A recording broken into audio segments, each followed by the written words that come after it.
With the patch that got released today, Witchblade saw a buff. The buff is pretty straightforward. The physical protections on the item were increased from 45 to 60. This may not sound like a big deal at first, but it has major implications when looking at other items that it can be compared to, which we will go over in this video. The change will have an impact for various roles as to if they should pick up the item, which will all be addressed in accordance with the item the roles use. Let's first compare it to Breastplate of Valor, which is probably the most common solo lane item after boots. Breastplate of Valor has 75 physical protection, so 15 more than Witchblade. It has plus 300 mana and it has 20% cooldown reduction. It has no additional passive, so all in all, it allows for a lot less damage reduction against the target. You have some extra protection, but the passive of Witchblade alone reduces the enemy power by 30, which should be more than the additional 15 protections that Breastplate of Valor has. However, Breastplate of Valor is a lot stronger for those characters who are A, mana dependent, and B, rely on cooldown to have solid clear. There are some characters that are very prone to this. For example, Tyr.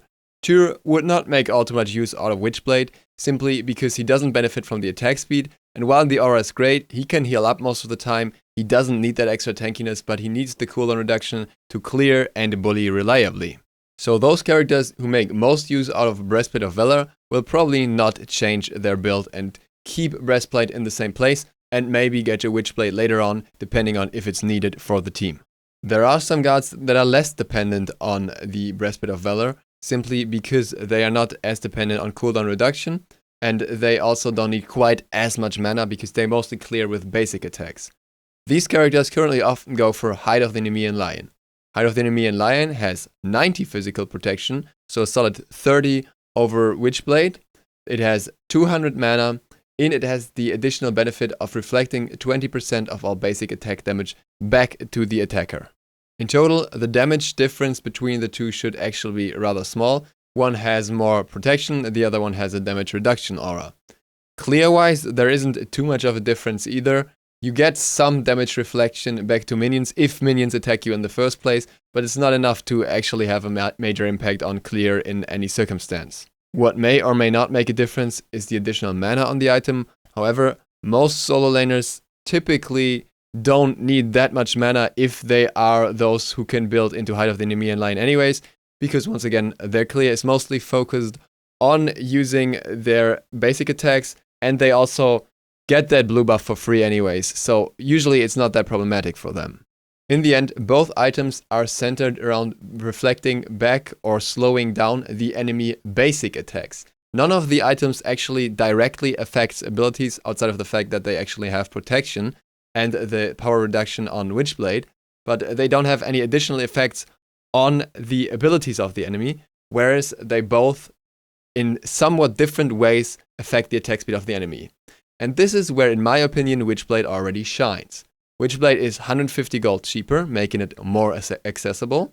It gives you 15% attack speed, which helps with your own clear. And it lowers the enemy attack speed by 20% and reduces their physical power. This means they will have a harder time clearing, a much harder time early especially.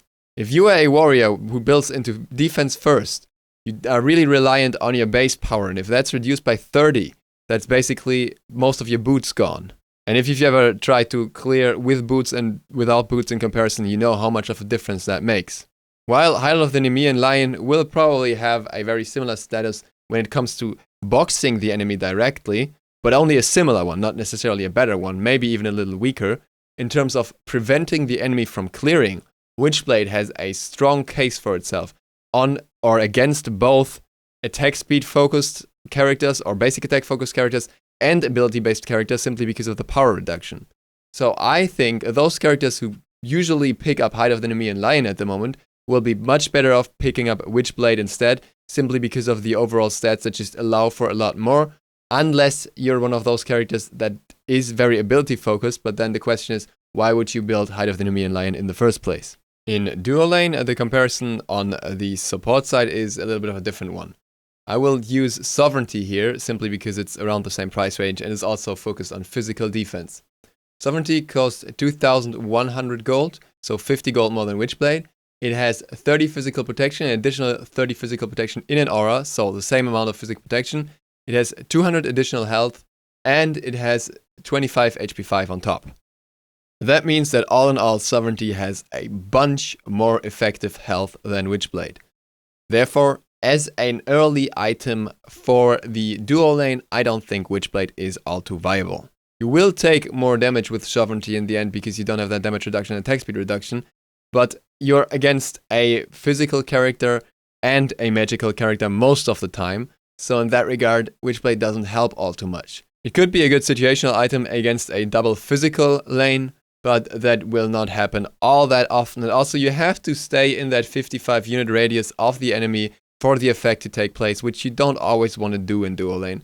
So for supports, I wouldn't say it's that great early on. Later on, it's obviously still a brilliant item. Talking about later on, we can draw a direct comparison to Midgardian Mail here, which is basically built for the same purpose. It's a counter item specifically to high attack speed focused late game carries like hunters mostly. When comparing the values, first of all, Midgardian Mail is 200 gold more expensive. Not that significant late game, but still relevant, especially for supports who are usually not the richest in the game. Midgardian Mail has 350 health and 30 physical protection.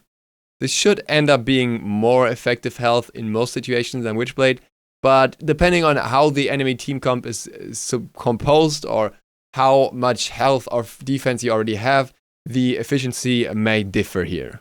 The biggest difference is in the passive. Midgardian Mail slows an enemy by 30%, both movement and attack speed for 2 seconds when you are hit.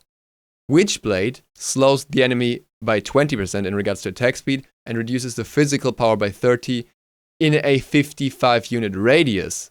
In my opinion, Witchblade is now the clear winner here. It does not make all too much sense for an ADC to focus down a tank in most fights, so if you know that the enemy is building Midgardian Mail, it makes sense for you to just avoid them and try to shoot down the rest, and that often works relatively well. Also, if you're an ADC, health is often not the issue for you, but the raw protections that the enemy has, and in that regard, Midgardian Mail just doesn't offer as much protection as Witchblade. The slow is nice, but it's not game-changing in my opinion, especially when it's from your support towards the enemy ADC, who is usually further down the backline. It gives some good opportunities to lock him down, don't get me wrong here, but as a support, you should be able to lock down a target with other ways anyways. At the same time, the power reduction of Witchblade is crucial, because not only will the enemy hunter shoot slower, but he will also deal less damage when shooting your teammates. So it's basically an aura that also benefits your teammates indirectly. Witchblade does not require your enemy to shoot you ever, and also doesn't have a 2-second duration, which is relatively short. So all in all, I would say Witchblade is the much better choice if you're specifically looking to counter those late game carries that are focused on a lot of attack speed and stuff like that. In my eyes, this makes Midgardian Mail in its current state a little bit obsolete actually, simply because I don't see many applications where I would get both unless there is a carry on the enemy team that is terribly ahead.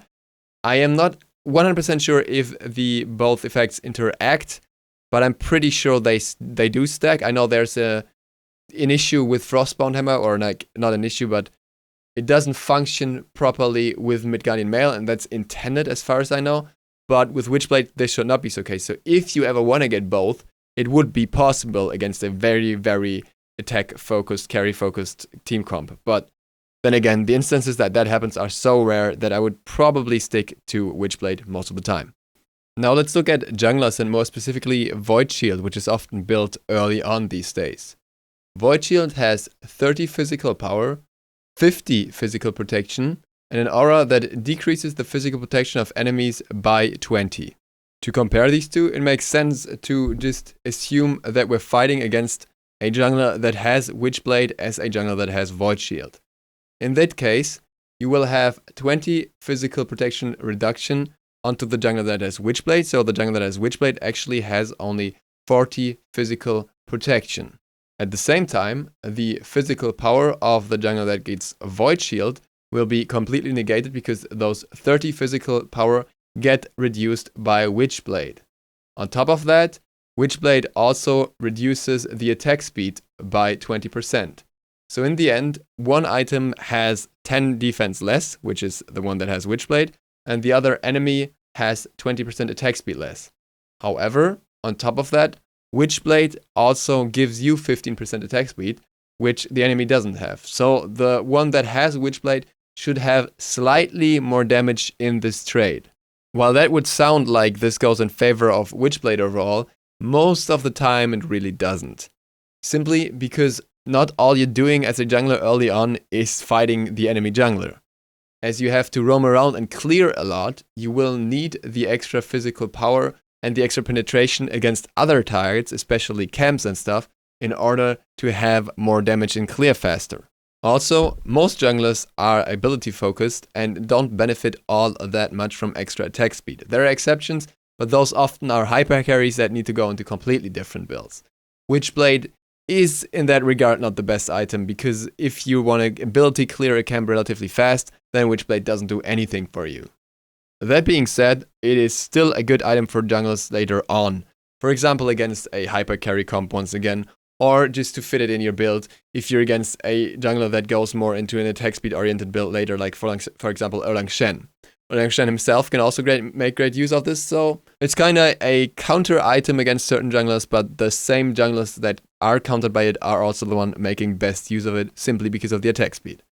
Overall, something to keep in mind, something to consider. In certain situations it can be very good, but I wouldn't say it's as core as Void Shield or Jotun's Wrath by any means. Something that should also be kept in mind in this context is that Void Shield is a solid 550 gold more expensive than Witchblade. So sometimes it may be worth going Witchblade anyways and then going into something else that gives you more damage right after. And that brings us to the two roles where you would think that this item doesn't have a place. A. Mid lane mages. Yep, you're right, it doesn't have a place there. Simple as that. But then there's also B. Hunters or ADCs. Typically, you would not expect any defensive items on a hunter. Most of the time, a hunter builds full damage in order to have maximum DPS efficiency. Some hunter players in the SPL have proven lately though that there are exceptions. Veneno used to use the Shifter's Shield build for a while, and Snoopy just yesterday ran Frostbound Hammer on Ram to great success. While this topic as a whole is something I will address in another video entirely, because it's much too complex to cover it here, I do want to compare Witchblade to some current hunter items for now. First and foremost, Ikaivo.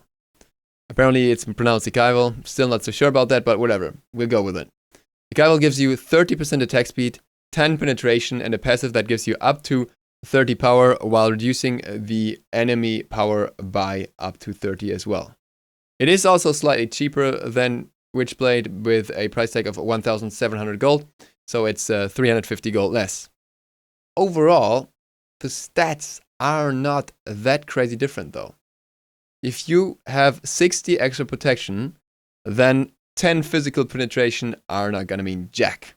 They are gonna be completely irrelevant because you still have that 50 protection over the enemy that they won't be able to compensate for. You have 15% attack speed on Witchblade, you have 30% on Ikaivo. However, Witchblade has that aura. So in the end, after the aura, Ikaivo only has 10% attack speed and Witchblade actually leaves you with more attack speed. You also have the power steal on Ikaivo, which becomes effective over time, but Witchblade already reduces the power of the enemy by 30 right off the bat instead of taking 3 hits for it. When Ikaivo is fully stacked, it will still have the hunter that has it back to his basic damage, whereas the other hunter will then have 30 power less. At the same time, the other hunter has a little more attack speed and also that extra defense overall. So in a direct trade, the hunter with Witchblade would probably win. The reason why it's probably still not that great is because Witchblade, once again, doesn't have those power stats on it itself. It's more of a counter item. So it doesn't help you with clearing or anything else outside of the 1v1 boxing scenario. That also gives you less of an opportunity to build it early on like it was done with Shifter's Shield, simply because it doesn't help you with clearing like Shifter's Shield did. That being said, the overall stats should be much more beneficial for a trade than Frostbound Hammer is, which Snoopy ran on a hunter in most scenarios, unless you're specifically just looking to slow out enemy targets, which I think is what Snoopy was mostly trying to do there, just isolating targets with the combined slow of the Frostbound and his 1. But it's something to keep in mind. I would not say Witchblade on hunters is great. I would not say it's something that's mandatory. It's not something that would become core. But in particular scenarios where you're, for example, up against a double hunter comp and you feel like you're going to have to trade a lot, it could be worth throwing Witchblade in somewhere mid-build after getting Ikaivel and maybe some lifesteal, and then trading it out later once you're not so dependent on boxing anymore and you have some more gold. Witchblade is extremely cheap and it has really good stats for that, and if your teammates especially don't get it, then I could see it having a niche spot. Like I said, it's nothing you will see often, it's nothing I would say it's core in any build. It will always lower your DPS because that's just what an item with defensive stats does. But at the same time, it will lower the enemy DPS significantly, and that's something to keep in mind. In a way, it kind of functions like Poison Star does now, and people will keep building Poison Star to some extent as well. So that's an interesting thought, I guess, to end on, because I would like to see this being built on hunters just from time to time to see how effective it can actually be in a direct trade. And with that thought, I will end this video. Thank you guys for watching.